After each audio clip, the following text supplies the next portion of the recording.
Hola a todos. ¿Está Europa en decadencia o existen posibilidades de que este viejo continente, cada vez más estancado y con aparentes peores perspectivas, resurja de sus cenizas?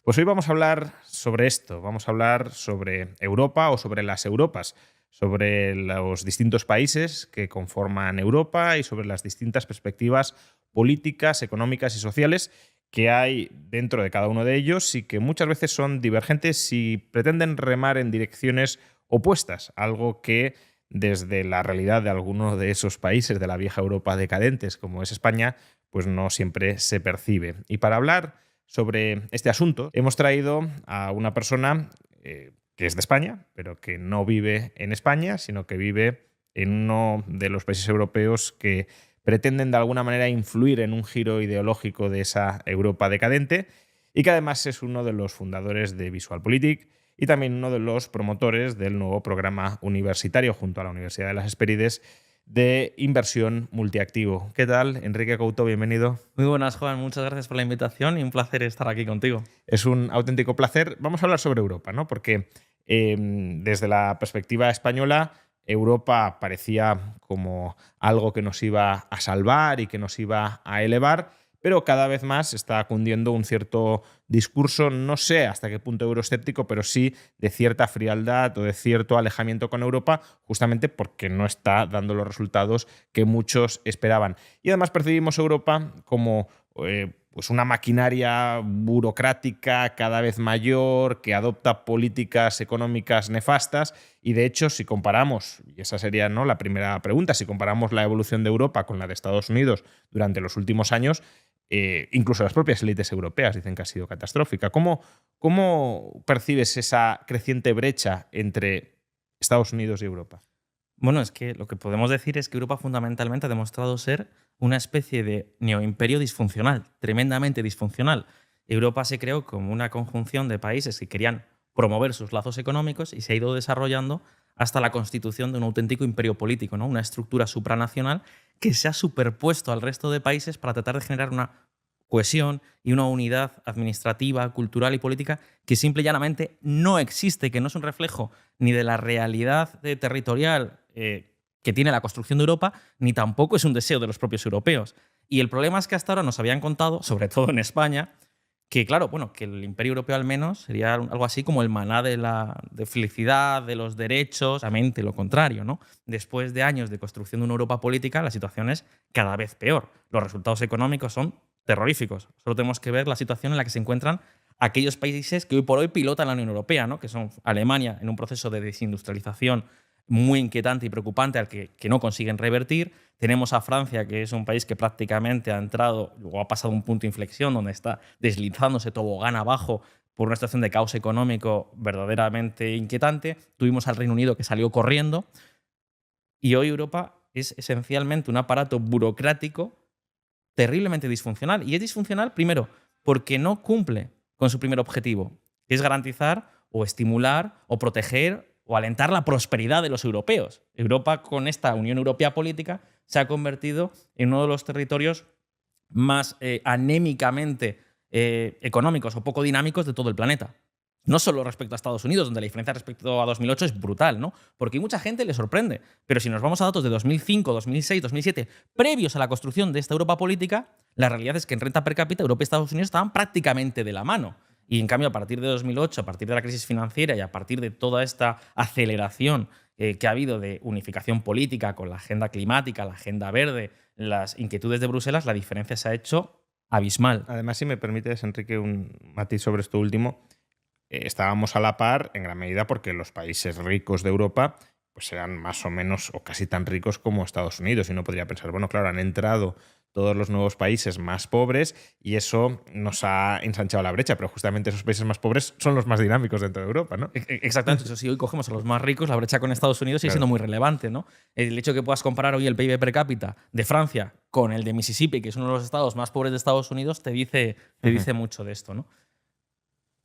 Ha sido disfuncional en la parte económica. En la parte de seguridad, tenemos una guerra en Ucrania que no hemos sido capaces de solventar, no hemos sabido cómo responder y en última instancia hemos tenido que acudir a la Casa Blanca a decirle a Donald Trump, encárgate por favor de estos y sácanos las castañas del fuego, que es básicamente lo que hemos visto hace muy poco, ¿no? Pero es que también es disfuncional incluso en la parte institucional. Y lo estamos viendo con el acuerdo comercial con Estados Unidos, lo hemos visto en cierta forma con la última cumbre de la OTAN, donde el resultado fue la anulación de la credibilidad, porque la OTAN, por ejemplo, es una organización, no es la Unión Europea, pero evidentemente los países de la Unión Europea son la mayoría de la OTAN y la OTAN se crea fundamentalmente para dar una protección de seguridad a lo que hoy en día es la Unión Europea. Claro, cuando es una organización que se basa en la credibilidad y en la confianza y de repente los países europeos dicen no tenemos ni siquiera la capacidad de negociar de tú a tú con Washington y por tanto tenemos que ir a la cumbre hablando de un 5%, comprometiéndonos a unas cifras de gasto que nadie va a cumplir, a sabiendas de que prácticamente nadie las va a cumplir, a excepción probablemente de Polonia y las repúblicas bálticas, ya nos dice mucho de lo que es Europa hoy en día. Y es que es terriblemente disfuncional. Ni siquiera son capaces de cumplir su agenda. El último acuerdo comercial, más allá del tema de los aranceles, o más allá incluso de la imagen tan peculiar que dio von der Leyen, si me lo permites, nosotros obviamente la llamamos von der Leyen, porque es que sé que es un poco grosero, pero es que no da una.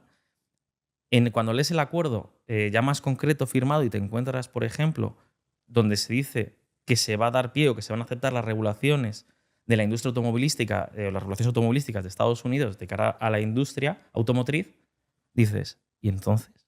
Todo esto que nos han impuesto los últimos años, todas estas inversiones obligatorias, el que hayan puesto en jaque a lo que es la industria más importante del continente europeo por una cuestión de motivación de agenda política y que ahora de repente estén dispuestos, al parecer, a renunciar a ellas de buenas a primeras, eso, desde mi punto de vista, ya no es necedad, es disfuncionalidad, que probablemente es hasta peor. Entonces, claro, aquí nos habían convencido de que la Unión Europea la soluciona todos nuestros problemas, pero es que cada vez parece más claro que la Unión Europea es un problema en sí mismo.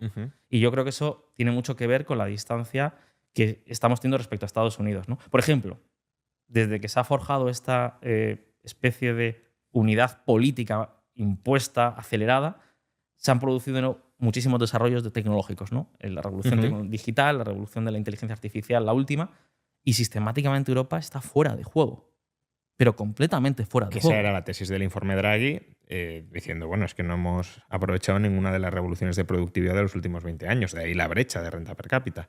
Y no la hemos aprovechado, ¿por qué? Por exceso de regulaciones que matan la innovación interna, ¿no? Es que son imposibles ya de seguir. O sea, Bruselas ha convertido... Claro, además, porque son regulaciones impulsadas desde Bruselas. Claro, son regulaciones impulsadas desde Bruselas, que son de obligado cumplimiento, pues hacer adaptaciones, pero son de obligado cumplimiento, y que además no se sabe muy bien de dónde surge, ¿no? Porque esta concepción del imperio, fundamentalmente, y yo ya hablo en estos términos porque tiene que ver con esa enorme distancia que es Bruselas, ¿no? La sociedad civil con Bruselas se ha dado cuenta de una cosa, es que no tiene ninguna capacidad de operar con Bruselas. Bruselas se habla mucho de Washington, pero probablemente la mayor capital del lobby mundial es Bruselas.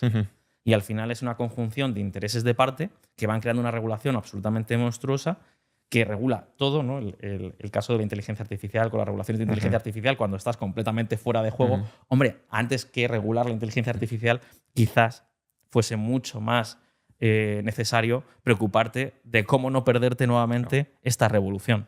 Justamente te quería preguntar por eso, ¿no? La distancia entre las élites y la sociedad, que yo creo que tiene también mucho que ver con la deriva y los males de Europa, porque antes mencionabas, nadie quiere en Europa esa unificación cultural, centralización estatal masiva, generar una nueva identidad europea, como si fuéramos antes europeos que, bueno, pues las identidades locales que podamos tener.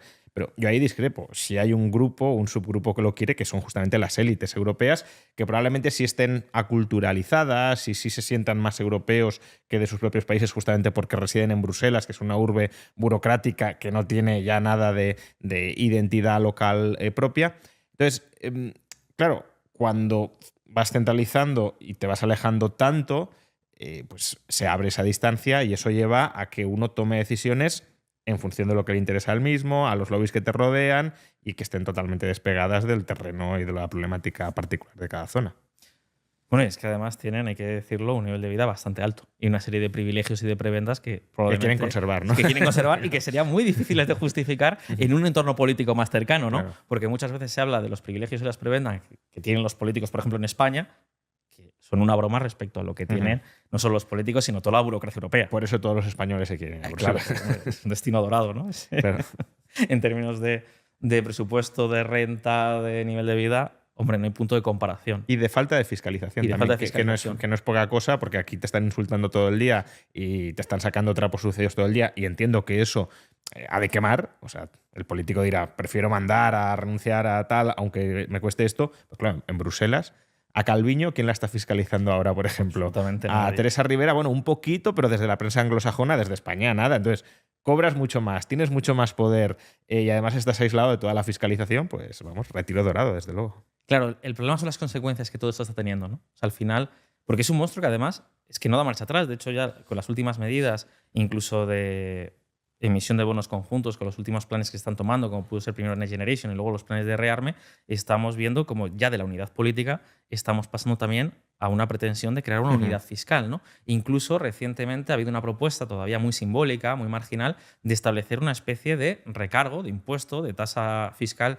europea a las grandes empresas. Todavía ya muy pequeñita, pero claro, es una primera grieta de decir, tenemos la capacidad de empezar a financiarnos directamente con tasas y tributos sobre la economía productiva, ¿no? Evidentemente todos sabemos qué ocurre con esto y cuál es la evolución. Una vez que recaudas 10, quieres 50, una vez que recaudas 50, quieres 100.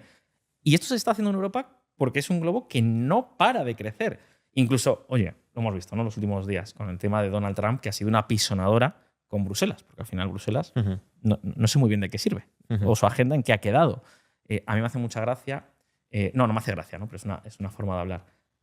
La última visita en la que varios líderes europeos, junto con von der Leyen, acompañaron a Volodymyr Zelensky a Washington a reunirse con Donald Trump. Y de repente, lo que habían sido las supuestas exigencias, principios, líneas rojas que los socios europeos habían marcado durante más de 2 años de conflicto desaparecieron. Ya no era necesario un alto el fuego para negociar con Ucrania. Ya no era absolutamente incuestionable el reconocer la anexión de territorios por parte de Rusia en Ucrania capturados por la vía militar. Habían sido líneas rojas. Y en cambio ya han desaparecido. Esas y la de dar garantías de seguridad a Ucrania previo a cualquier negociación para que evidentemente haya una posición de fuerza. Bueno, pues todo eso desapareció de la noche a la mañana. Y entonces, claro, te preguntas, si esto pasa con la industria automotriz, si esto pasa con el tema de la seguridad, si estamos viendo que los resultados económicos son tenebrosos y que la respuesta de Bruselas sea pisar todavía más el acelerador. Hace unos días, por ejemplo, escuchamos a von der Leyen hablar de que Europa tiene que construir los coches del futuro que tienen que ser eminentemente coches pequeños. Dices, pero ¿por qué tiene que determinar Europa el tipo de coches que se tienen que fabricar y que se tienen que comercializar en Europa? Pero es que acaso la Mercedes, Stellantis, el grupo Renault, es que no son ellos quienes tienen que decidirlo en términos de mercado, pero ¿por qué tienen que ser los funcionarios y los burócratas europeos? Si es que además sus resultados hasta ahora son terriblemente malos. Entonces, pues bueno, Juan, creo que eso refleja muy bien pues todo lo que ha sido. Para mí es, honestamente, empieza a ser un caso fallido, un caso de un enorme... Claro, porque bueno, no me quiero desviar hacia otras temáticas que serían, pues habría muchos melones, pero en China también tenemos, por ejemplo, un caso claro de política industrial y de decisiones más o menos centralizadas, aunque con mucho margen de descentralización a las provincias, pero no son tan incompetentes como aquí. Que lo que decías antes, ¿no? Que las élites europeas no lo saben ni lo pueden saber, pero es que además son incompetentes en todo lo que están haciendo. Y además, ¿qué es exactamente lo que quieren? Porque uno podrá estar de acuerdo o no con la planificación económica que hay en China, con la planificación industrial, con la política de subvención masiva a la industria para generar volumen por encima de rentabilidad o por encima de una distribución adecuada de los recursos. Es decir, podremos estar o no de acuerdo. Pero es que en el caso de Bruselas, ¿cuál es exactamente el objetivo? Porque ni siquiera está claro. El objetivo es insistir con una supuesta agenda verde que ya no va a ninguna parte. Europa, por ejemplo, es menos del 5% de las emisiones mundiales. Es decir, si no vas de la mano de Estados Unidos, de China y ya cada vez más de la India, exactamente ¿qué papel juegas? Ninguno. Tu papel podría ser tener un marco de prosperidad donde hubiera desarrollo tecnológico que permitiera contrarrestar esas externalidades negativas. Pero es que, claro, te has cargado completamente la prosperidad, el desarrollo tecnológico se ha frenado en seco, con lo cual ya no eres capaz de aportar nada. Y en cambio en Bruselas siguen empecinados con todo este tema, ¿no? Entonces, yo es que ya no es que sean incompetentes, que creo que lo son. Es que además, lo has dicho muy bien antes, ¿no? Que ahí se ha creado una especie de corte donde esta élite bruselina no tiene ningún tipo de conexión con la realidad ni con lo que es la situación del día a día que ocurre en los territorios europeos, ¿no? Y a mí es una cosa que me parece muy inquietante, tengo que decirlo. Lo que pasa que, tal como lo estamos narrando, podría parecer que el problema está restringido a Bruselas, a la Comisión, a las estructuras de la Unión Europea, pero antes lo has mencionado, los países que han sido nucleares y fundadores de esa Unión Europea, Francia, Alemania, no ha sido fundador, pero sí fue de los primeros integrantes hasta que salió Reino Unido. Esos países de la más vieja Europa o de la Europa que tradicionalmente era rica y que sigue siendo rica pero estancada, son países que también lo están haciendo fatal dentro de sus propios estados-nación y en parte por lo que viene de Bruselas, pero claro, es que también son esos países los que controlan la Comisión Europea y por tanto son corresponsables del rumbo que está siguiendo Europa y del rumbo que siguen sus países. Absolutamente.